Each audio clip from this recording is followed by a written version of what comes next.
Salut à tous, on est dans Wildlife en direct sur Brut, face au plus grand mammifère que la Terre porte aujourd'hui, la girafe, et en plus la sous-espèce la plus grande, la girafe Maasai, ici au cœur du Serengeti. C'est une grande plaine, 2,5 millions d'hectares, et c'est vraiment le mammifère pour l'instant le plus fascinant que j'ai eu l'occasion de rencontrer. C'est pour ça que la voix. Mais bon voilà, la girafe en direct là face à nous, elle nous regarde, c'est un animal paisible et très apaisant. Et là voilà, on est au coucher de soleil, on est au crépuscule et on voulait vraiment partager ce moment. C'est un mâle, je crois, de girafe. Ouais, tout à fait, un mâle de girafe Maasai qui peut atteindre 6 mètres de haut, avec sur son encolure toute une colonie de pique-bœufs. Ce sont des petits oiseaux qui sont là pour la débarrasser de ses tiques, avec derrière d'autres passereaux. Donc c'est vraiment le géant placide qui sert de perchoir, de reposoir à tous ces oiseaux et qui leur sert aussi de garde-manger. Et en retour, il la débarrasse de ces tiques, de ces parasites qui peuvent vraiment la vampiriser quand ils deviennent trop nombreux.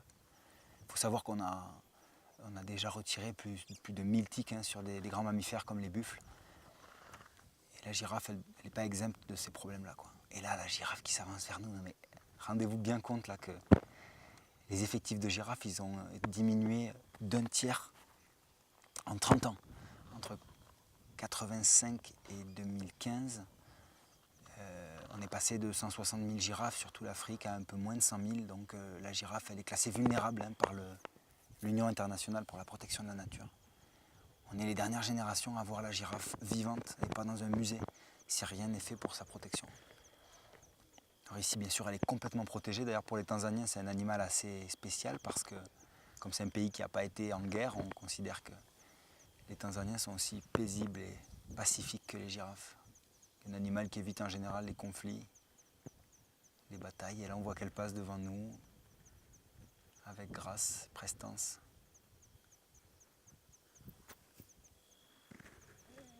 Et j'en vois d'ailleurs d'autres devant. Ah ouais, d'ailleurs. Oh, excellent, il y en a encore 2 autres au fond. 3. On est au pays des girafes là.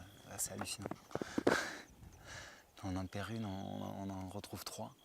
Bon voilà, il faut rester calme, il ne faut pas essayer de faire trop de bazar, mais on va quand même essayer de s'approcher peut-être. Bon, la girafe c'est haut, mais c'est pas si lourd, donc ça peut effectivement atteindre 5 à 6 mètres de haut pour les plus grands mâles. Ça pèse pas plus d'une tonne 4, une tonne 5 à l'âge adulte. On va voir si avec Kim, tu penses qu'on peut s'approcher un peu? On va essayer de s'approcher un peu avec Kim, notre champion du giraffe watching, l'observation des girafes. On a la tête du mâle qui ressort d'un acacia. Alors bien sûr, la girafe, avec sa langue de 45 cm, elle peut s'approcher. Elle peut approcher sa tête et donc s'alimenter des branches les plus hautes par rapport aux autres animaux. La savane, ça secoue un peu, excusez-nous, on est en live. On va longer notre girafe. On va se replacer sur une piste et essayer de s'approcher au plus près. Oh là là, regardez cette robe de malade. On reconnaît la girafe Maasai. Voilà, là, elle est un peu tiltée. On va ressortir de l'autre côté, je pense. On reconnaît la girafe Maasai à sa robe. Donc les taches ont des formes d'étoiles. Et c'est la seule sous-espèce de girafe qu'on va trouver en Tanzanie. Il y a eu 8 à 9 espèces de girafes sur toute l'Afrique. En fonction des auteurs, des scientifiques, le nombre varie, mais on va dire 8 espèces au moins, qui se répartissent du Niger jusqu'à l'Afrique du Sud. Et ici, c'est la girafe Maasai, la plus grande qu'on va rencontrer, avec un cœur qui peut peser plus de 20 kg. Un cœur qui doit envoyer du sang jusqu'au cerveau, à plus de 5 mètres du sol, donc il faut imaginer la puissance de l'organe. C'est assez ouf de croiser ça. Bon, je sais qu'il fait un peu sombre, on est au crépuscule, en direct sur Brut dans Wildlife, face aux girafes Maasai, un des mammifères les plus magiques, les plus dingues de la planète. On pense qu'il y a environ 4000 girafes dans le Serengeti.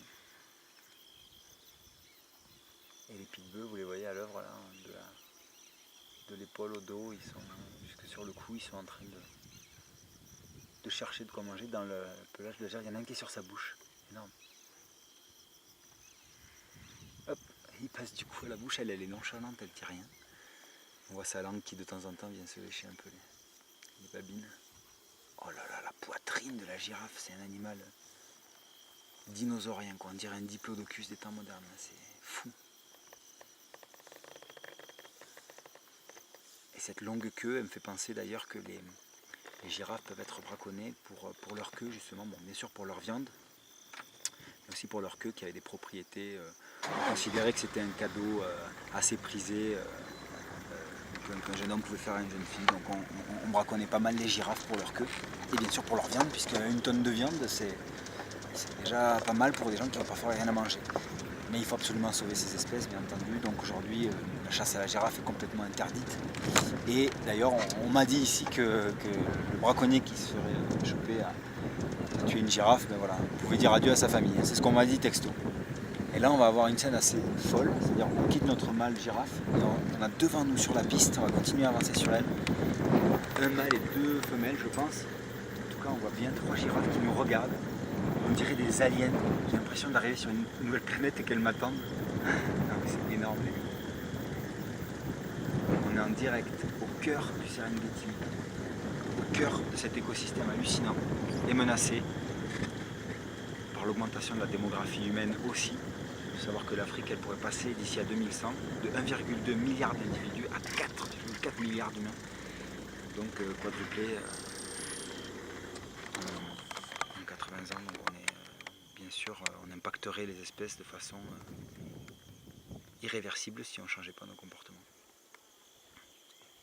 Et c'est de notre responsabilité que de maintenir ces merveilles en vie, qu'on ne soit pas les derniers à les admirer. Voilà. C'est superbe quand elles se croisent, on dirait un balai. Le mâle est très foncé,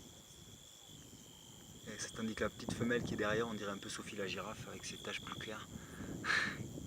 Et la girafe, elle marche l'amble, hein, comme le dromadaire, comme certaines races de chevaux, comme l'éléphant, je crois. Marcher l'amble, c'est déplacer en même temps les 2 membres gauche et puis ensuite les 2 membres droits. Donc ça donne cette démarche chaloupée avec la tête qui va qu'à un cas, là. Mais ça ajoute à la majesté aussi de l'animal, ce côté imperturbable. Et l'autre, il est droit comme un i.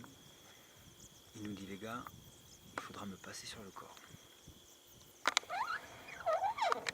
C'est énorme, énorme. On dirait une vision. Genre tu rentres chez toi et tu trouves ça sur la route. Non mais c'est fou. C'est fou. C'est fou. C'est en direct, ça se passe depuis le nord de la Tanzanie.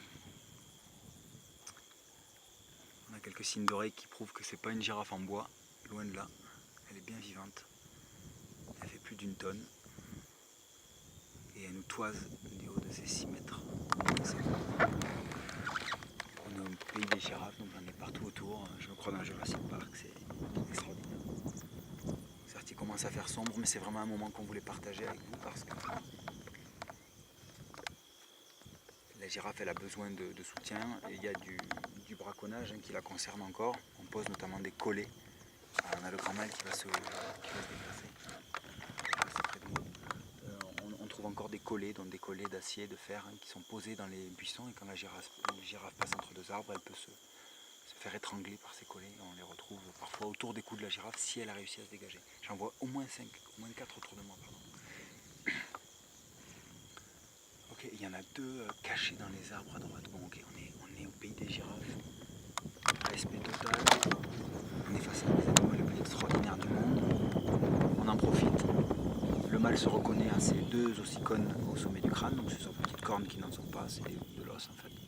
Et une 3e protubérance sur le haut du crâne, une sorte de petite crête osseuse que la femelle n'a pas. Voilà. Donc là on est bien face à un mâle avec sa collection, son collier de pique-bœuf. Ah oui, on a un mâle contre mâle, j'avais pas fait gaffe, mais il y a 2 mâles qui se toisent un peu. Alors voilà, il faut savoir que la girafe elle est paisible jusqu'à un certain point. Si un des 2 mâles lors d'une rencontre ne se soumet pas, il peut y avoir des combats assez violents. Et les fameuses ossicones, donc ce sont ces protubérances sur le crâne, peuvent servir d'armes et il va y avoir des entrechocs de coups d'abord, puis ensuite des coups de tête dans les flancs de l'adversaire, qui peuvent dans certains cas être fatals. Il y a eu quelques cas de membres brisés notamment, et un animal avec un membre brisé à l'état sauvage. Là on a les pique-bœufs, on les entend qui se chamaillent un peu. On les entend qui se disputent les tiques. Il y en a un sur la queue. ce magnifique balai, on dirait un faux d'ailleurs. Et on en a 1, 2, 3, 4, 5, 6, 7, 8, 9, 10. Oh, attends, il y en a plein sur le coup. Bon, ok. On a une 95 et 20 pique-bœufs sur une seule girafe qui toise pour le coup, qui nous a complètement zappé et elle toise un adversaire, en fait un autre mâle qui est juste en face d'elle. On espère qu'on n'assistera pas à un fight de girafes, mais on est quand même en train d'être témoin de choses magnifiques qu'il faut absolument préserver.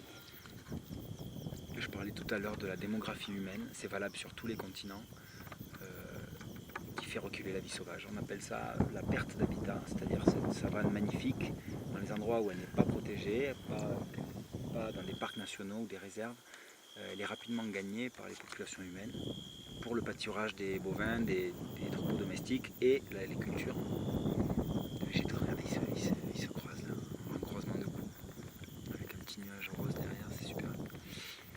Et il faut savoir que voilà, la girafe, comme tous les mammifères, comme tous les animaux, pâtissent forcément de cette disparition de leur habitat. Il y a 4 grandes menaces qui concernent les girafes. Donc il y a la perte d'habitat, il y a le poaching, donc le braconnage dont on a parlé. Il y a aussi j'essaie de me rappeler, il y a aussi les conflits humains qui sont dramatiques parce qu'en période de conflit, les États perdent la main sur la protection des espèces et les belligérants, je dirais, les différents groupes qui s'opposent, humains, vont s'alimenter de ce qu'ils trouvent et la girafe c'est une cible facile. Voilà. Donc ça c'est la troisième menace. Et la quatrième c'est le changement climatique. Le changement climatique qui affecte énormément tous ces animaux qui vivent dans des lieux, des savanes sèches ou parfois des pré-déserts dans certaines régions d'Afrique. Voilà. Le changement climatique ça veut dire quoi? C'est autant de précipitations mais complètement contrastées avec des saisons sèches plus sèches, des précipitations plus intenses à la saison des pluies, des sols qui en pâtissent, de l'érosion des cours d'eau, des forêts qui disparaissent, enfin bref, il y a un vrai changement climatique et ça, on espère que la vision extraordinaire, rare et sublime d'une girafe Maasai dans son milieu naturel, ça nous incitera à avoir des petits gestes au quotidien pour le limiter. C'est notre objectif dans Wildlife, en direct, sur Brut, de vous parler de ces animaux, de vous les montrer dans leur milieu et de vous parler concrètement, tout en vous faisant rêver des problèmes qu'ils endurent et auxquels ils font face. Il y a un drame qui se trame ici, il est hors de question de le taire, et ça n'empêche pas de rêver les yeux ouverts.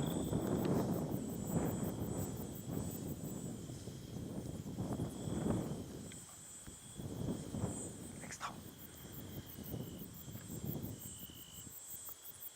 Le balai des girafes, qui avec leurs grands yeux vont pouvoir continuer à observer bien des crépuscules, bien des soleils levants là, dans cette magnifique plaine du Serengeti.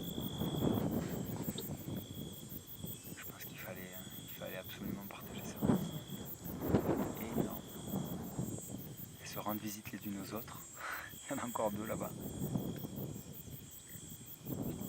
Kim, you think we can drive a bit? Tu penses qu'on peut avancer un petit peu pour se faire un petit rablage sur le bout, s'il te plaît? Ah ben oui.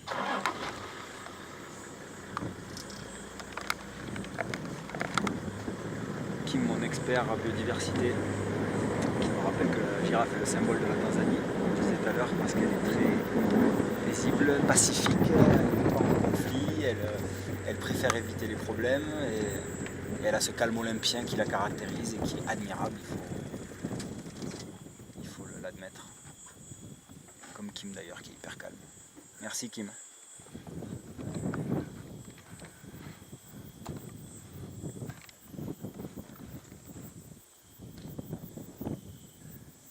C'est génial et heureusement qu'on a ces gardes, ces guides qui protègent ces espèces, qui nous en apprennent à leur sujet, qui ont toujours des anecdotes à nous mentionner. Et ça c'est clair, ça fait partie du truc. On dit souvent, on protège ce que l'on aime et l'on aime ce que l'on connaît.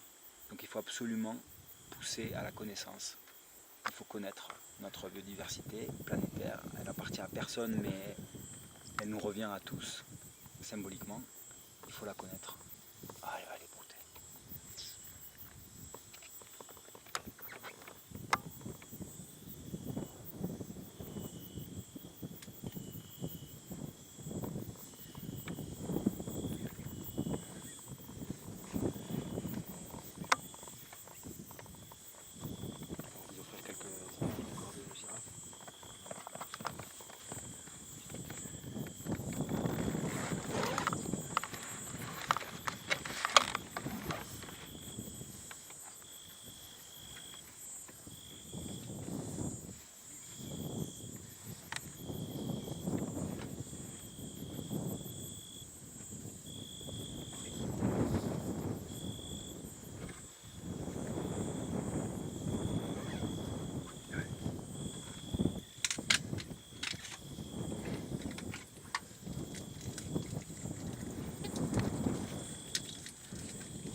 s'éloigne dans le Masai Mara. Qu'est-ce que je raconte? La girafe qui s'éloigne dans le Serengeti. J'en perds mes moyens parce que c'est juste extraordinaire. On en a vu une au loin, on s'est dit on va partager ça, et puis tout d'un coup il y en a 7 autres qui surgissent, peut-être 8, peut-être 10. Ça fait quand même plaisir, ça fait chaud au cœur, on se dit ouais, t'as une girafe, on a une chance sur 1 million d'en croiser une. Il en reste, mais si peu, et en si mauvaises conditions aussi. Alors heureusement il y a ces aires protégées, on voulait partager ça en direct dans Wildlife sur Brut avec vous. Et voilà, on vous dit à 10 chats.